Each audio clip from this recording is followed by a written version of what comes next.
Board.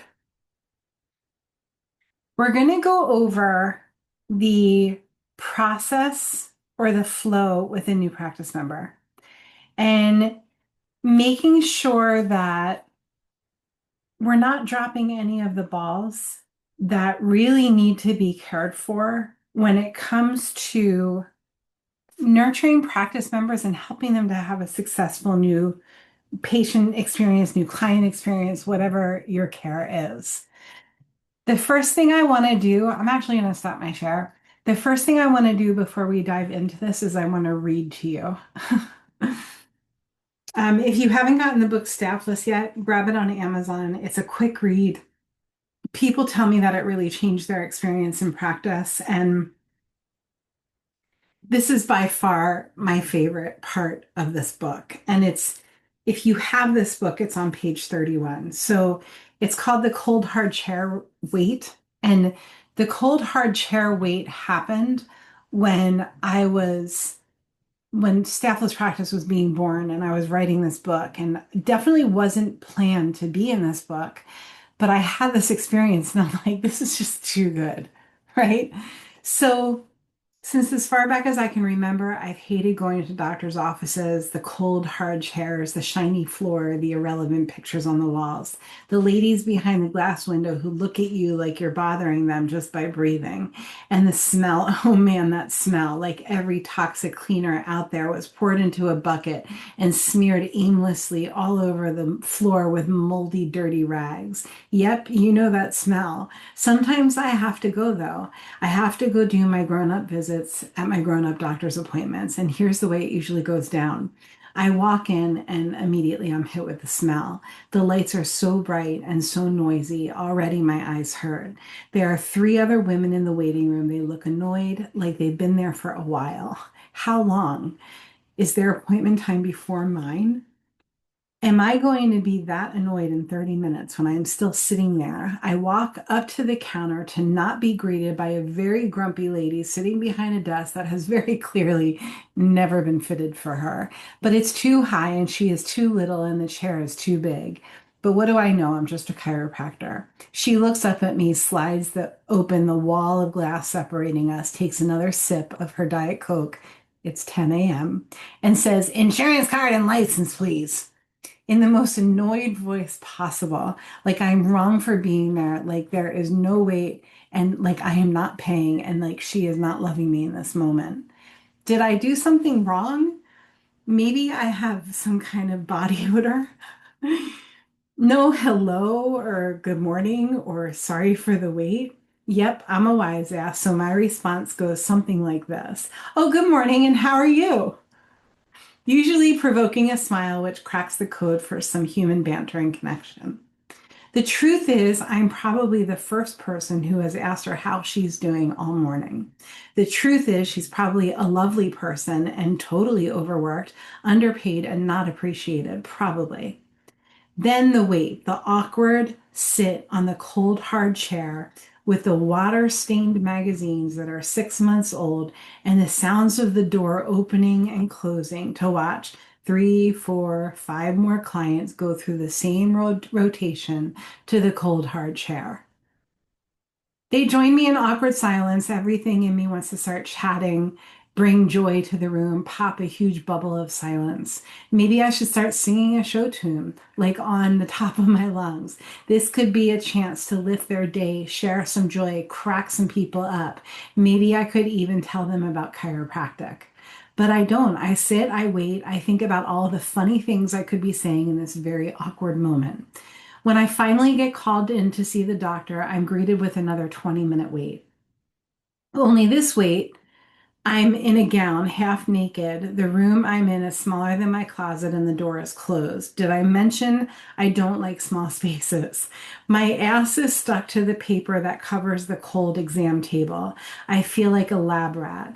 And if possible, it smells even worse in here. Finally, the doctor comes in for 3 minutes, meets with me, leaves, and $300 later, I get on the schedule to do it all over again in a year. The goal of everything we do at Staffless Practice is to avoid that moment in your office. It's to make sure that like, if imagine for a minute, just take a walk with me. Imagine if before that whole experience happened, and this experience really did happen. Imagine if I had 10 minutes with the doctor in Zoom to make sure that that really is my person if I'm a new patient. Imagine if my paperwork was all done in an automated way and my payment, my copay, whatever it was, I could just submit it online when I booked the appointment that I booked by myself without having to talk to anybody. Imagine if the person sitting behind the desk really made an effort to connect with me as soon as I walked in, instead of taking my temperature in the hallway, which is what happened. I didn't put that part in the book. Um, Imagine if from the time that I booked the appointment to the time that I had the appointment, I was, I got a voicemail from the doctor. I got a text message. Whatever. I felt more connected to my process as a patient in her office. It would have felt a whole lot different. And my enthusiasm about that practice would have been in a much different place. Can you imagine what I would have said to somebody if a friend of mine asked me about that doctor's office after that visit? Can you imagine what I would have said? I promise you that my my feedback about that practice would have been less than excellent. Because there I was, I'm busy. I've got stuff to do. We all do, right? And there I was, another bozo on the bus in the waiting room for 30 minutes, where I felt like they were working. Like, no, no, no. I felt like I was working for them. I felt wrong for being a patient in that office. And I felt like I also felt the tension of the other patients in the office as a fellow patient. Like, I literally wanted to start singing or say something really funny, right? To cut the tension. I want you to zoom out and reflect for a minute on the last patient, practice member, client, participant, whatever you call them, the last new person who came to your office. What was their experience like? Ask them if you don't know. Ask them to evaluate you. Ask them to give you feedback on what could have been better and be prepared for the answer. It could be that they had a really rock solid experience. But if you're creating this experience, which I know a lot of chiropractors are creating the experience that I just read, where you walk in and you feel like you've done something wrong. You feel like you work for the staff and you're bothering them because you're breathing. Every one of us has had a doctor's appointment like that. And my hope for you is that if you follow my lead and you implement some of these systems, you implement true connection when it shouldn't be automated, you implement it in a real way. You implement automation where it's time to protect your time. If you can do that, and it's a balancing act, you guys, there's no perfect way to do it. You know, Dr. Marcy, who's here, is one of our team coaches, and we had a conversation this morning about like, I just want to like wave the wand and I want it to be done. I want it to be done right. I want it to be done beautifully. And I don't want to have to micromanage the process. I want it to be done. And what I'm learning more and more, the deeper I sit in this seat, is it is a balancing act. We are all trying to figure this shit out because the world is changing every second. Every time I think I figure something out, it changes because that's the pace. That's the pace right now, right? So if I can share with you a couple of systems that I've seen go really well for the majority of people, the minority of people are going to be like, this doesn't work for my practice, and that's totally cool.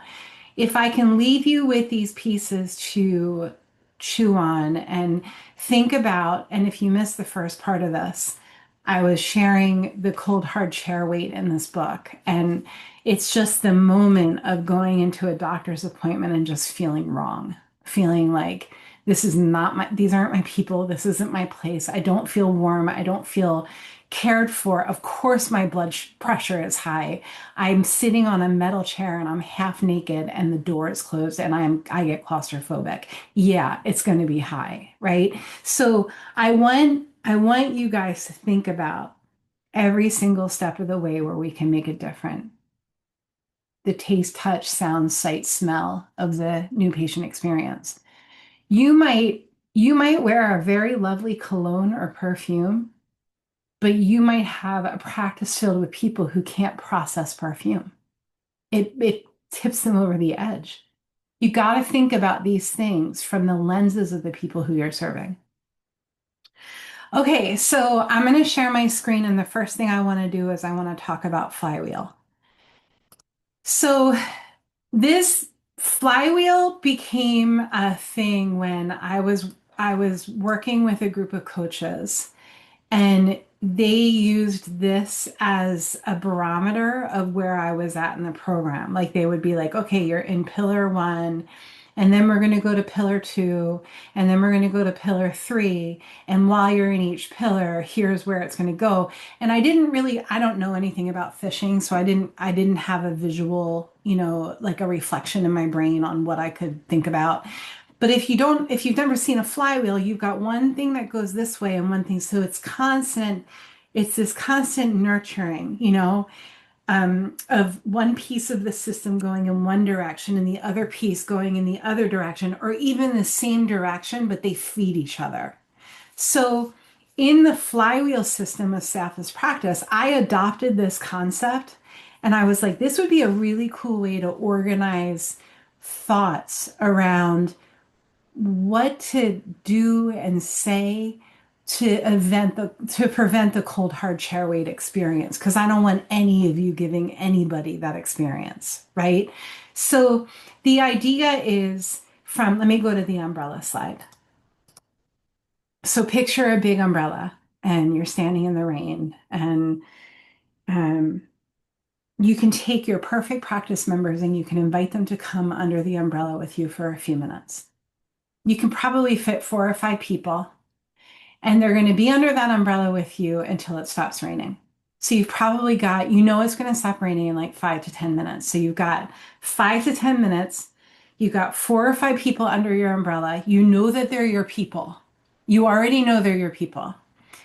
What are you going to say to them? And they are listening. They are in like reception mode. They want to hear your bird song. So what is it?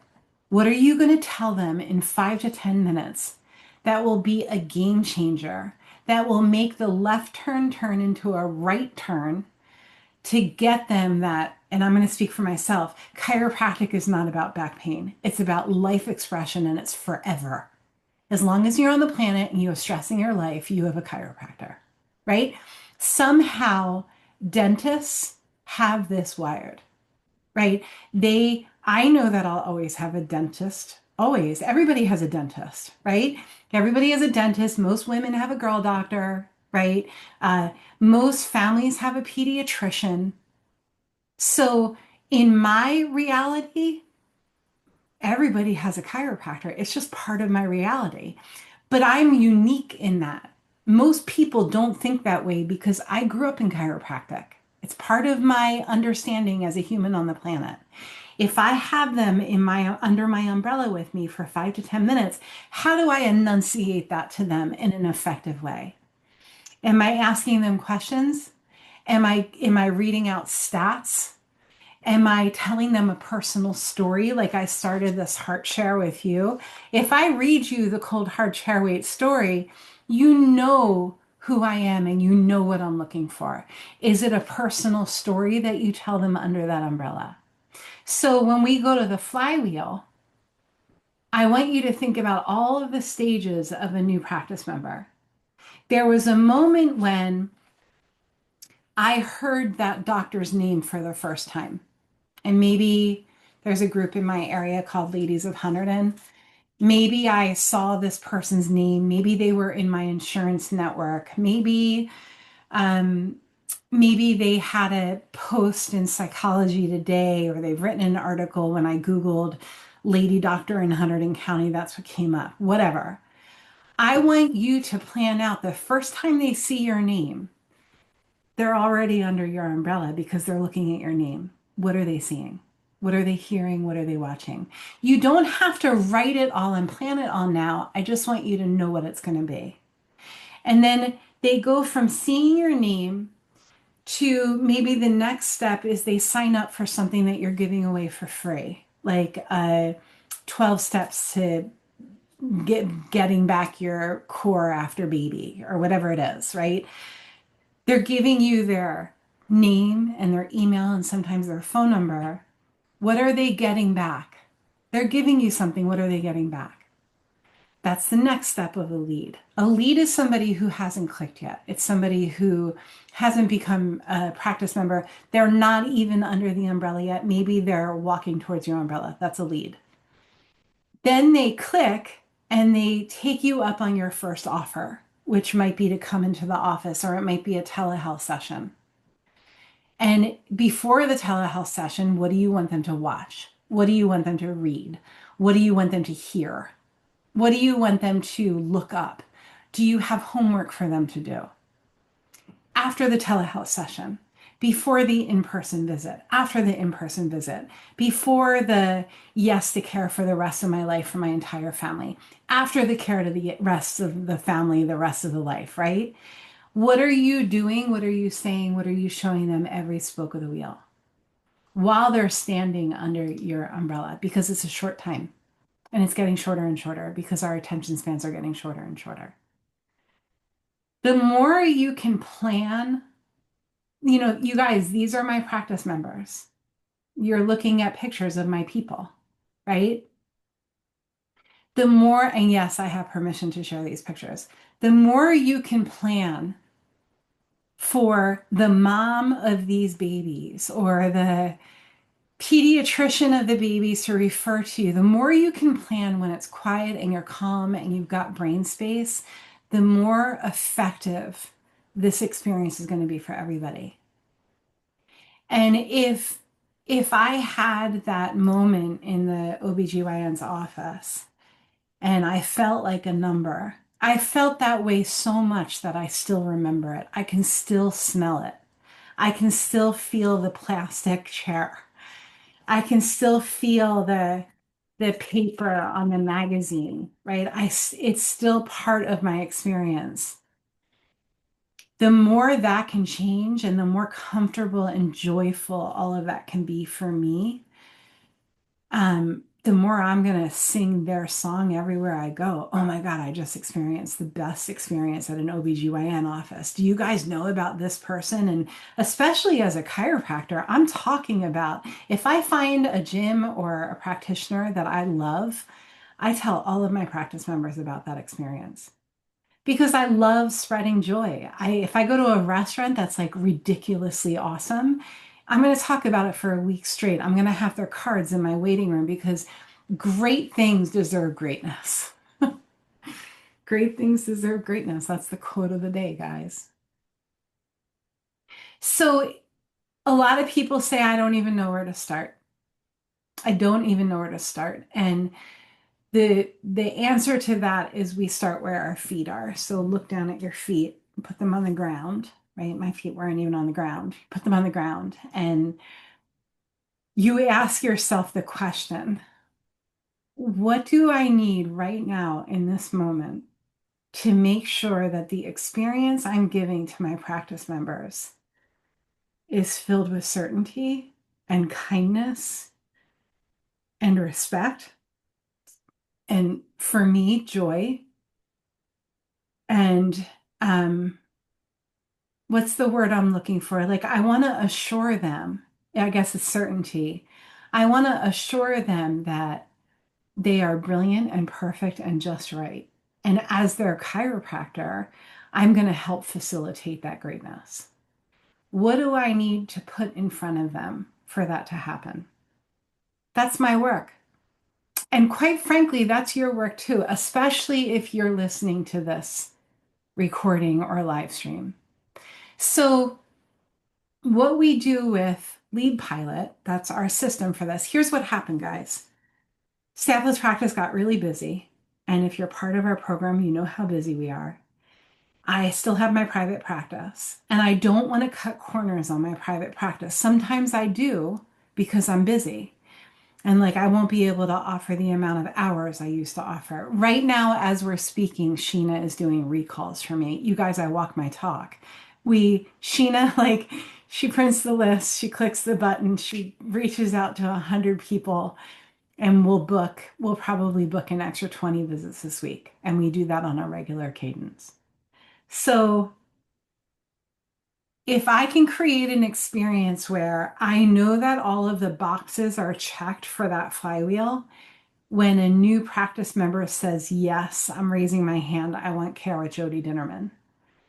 What was happening is we were getting really busy. I was finding that I was in a rush with new practice members and there wasn't enough time, and nothing felt worse than the wrong person coming to my office and wasting their time and money.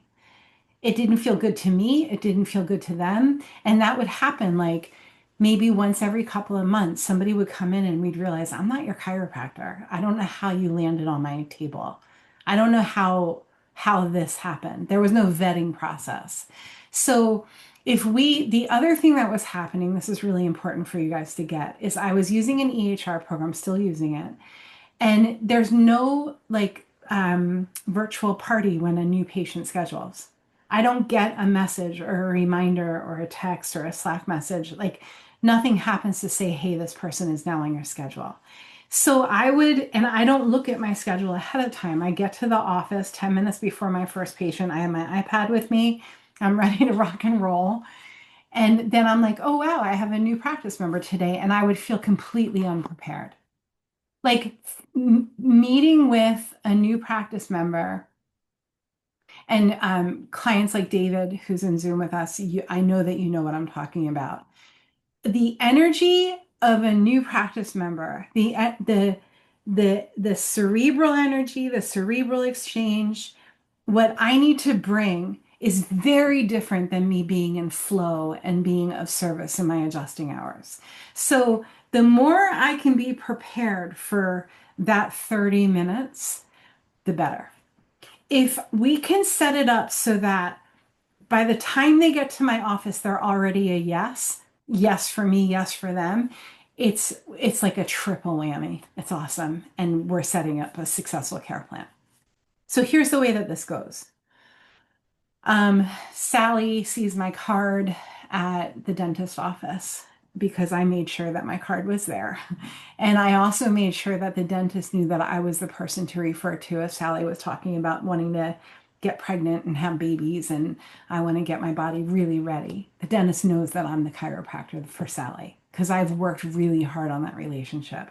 And that referral is more important than anything, right? Because that dentist will refer to me until the cows come home if I do it right, if I send thank yous, if I nurture the relationship, if I take him to lunch, whatever it might be.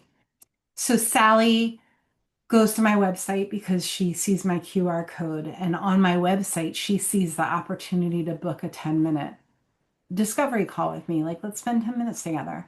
Let's make sure I'm your person. Here's the way that this call goes. Sally books the call after listening to me in a video saying, hi, I'm Dr. Jody. I hope I'm your chiropractor. If I'm not, I'll put you in the hands of the right person. If I am, put your seatbelt on. This is going to be fun. You're probably worried about time, you're worried about money, you're worried about energy. Here's a 1-minute answer to each one of those concerns. And this is all done on a web page. And then Sally reads my testimonials and she books this 10 to 15-minute call with me. And it's in a Zoom, in a HIPAA compliant Zoom. So I meet with Sally, we connect with each other. I say, what's going on? Tell me what you got going on. I'm not educating her. I'm not correcting her. I'm not doing SOAP with her. I'm just listening to her and making sure that I'm her chiropractor, making sure that this is a now thing, not a down the road thing. And that 10-minute meeting sets the tone for years of chiropractic care on this side of the screen. I will also immediately know if this is not a match for my practice. If she's like, 80 years old and wants to get fixed before she has a spinal surgery or something. That's not what I do. It's not my jam. I'll send her to the person down the street who does that thing.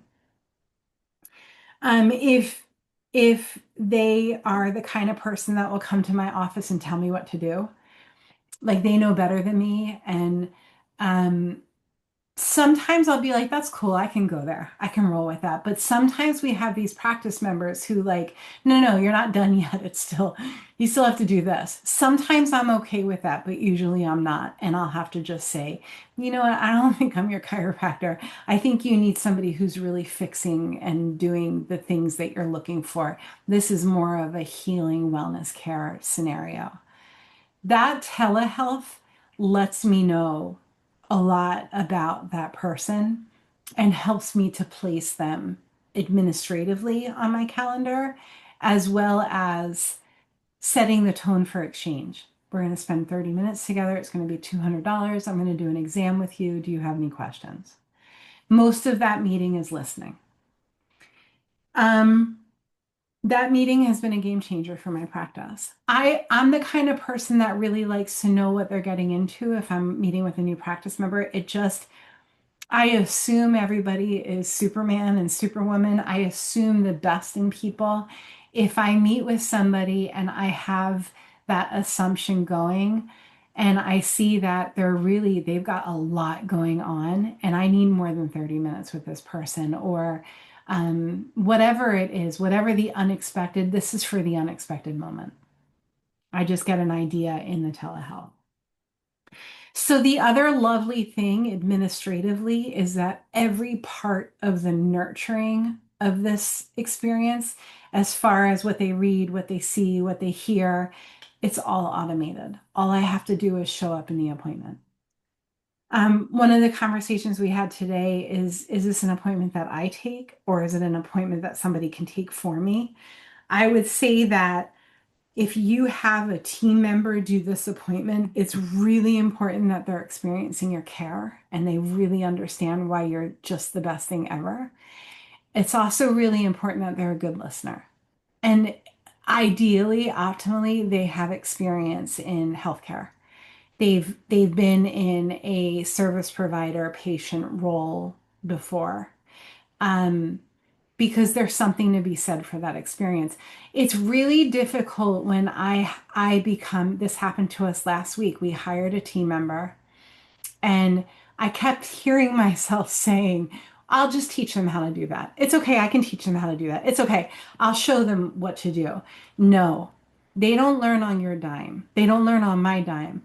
I need to have experts on my team who could teach me a thing or two about what they're doing for the team. So if this is a new patient advocate or a new practice member advocate, ideally they have training in the DISC assessment. They know how to do the whole Enneagram thing. They understand, whatever, how to understand human behavior. That's the kind of person, if you delegate this, that I would have doing for this kind of thing. And they're a great listener. They just get a kick out of people. So that's lead pilot. And I think the aesthetics of it are really important. I think one of the things that really sets us apart as a marketing agency or a practice growth agency is that we really care about how beautiful things that we make are. So when you get your lead pilot delivered, it's going to be gorgeous. It's going to be, if there's a typo on it, I lose sleep. If every little piece, Marcy, you got to show us the face. Oh my God, it's so good. Every little piece is going to be beautiful and perfect and just right for your practice to flourish with this program. Let me show you a for example, and then I'm going to stop the live stream and I'm going to let my clients ask a bunch of questions. So I'm going to go into my website. Okay, and I'm going to share my screen. So here is my website, guys.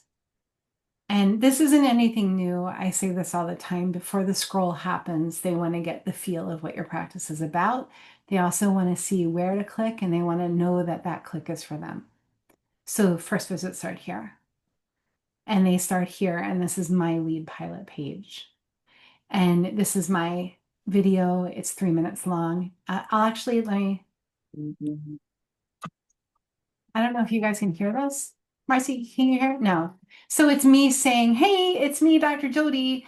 I'm your crazy family chiropractor. This is what I do. This is what I don't do. It's 3 minutes long. That's it. And the gist of it is here. And here are the me answering the concerns, and the gist of what I'm saying is here. These videos are 1 minute each. I did a presentation for a group of chiropractors over the weekend, and the woman said, one of the women who heard me talk about this was like, I don't have time to do all of this. Why would I want to do all of this? And I was like, wow, it probably sounds like I'm telling you guys that you have to do all of this. We can very easily do this for you. We just have to collect the videos and we do the rest. My testimonials are here, and then they can book their 15-minute telehealth here. Um, some practices get into this and they realize it just feels like it feels like a subluxation. It feels like a disconnect in the new patient experience. In my practice, because I'm staffless, please remember that I don't have somebody sitting at the desk for me. This has absolutely moved the needle on my practice and my new patient experience. So, with that being said, I'm going to go ahead and stop our live video. And if you're in Zoom with me, stay with me. If you're not, go make the world better with great care, and we'll talk to you soon. All right.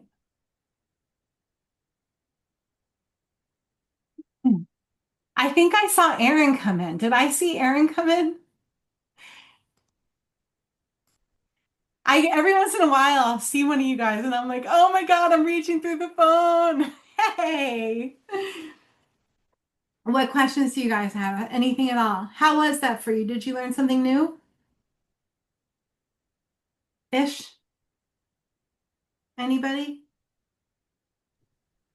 Anything that you want clarified for your lead pilot or new patient nurturing or flywheel or experience for a new practice member?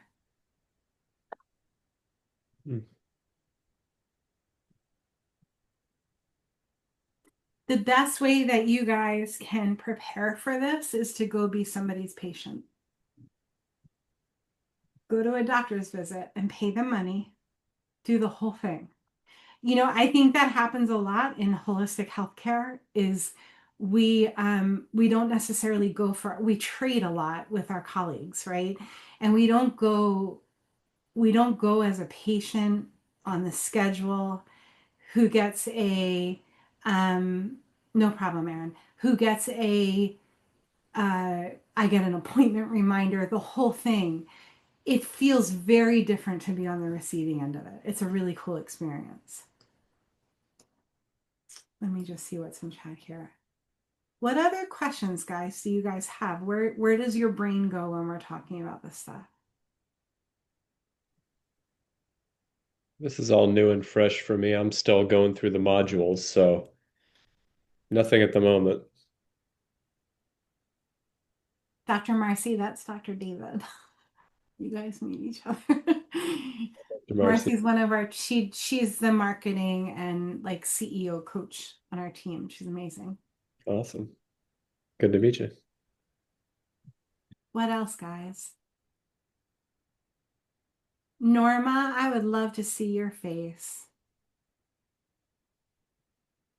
Uh, Hi. Don't worry about the face. I'm here. Hi, Norma. Hi. Shona, it sounds like you guys had a good call today. All right, you guys, go make the world better with great care, and I'll see you next week. Thanks for spending the time. Thank you. You're welcome, David. Thanks. Bye, guys.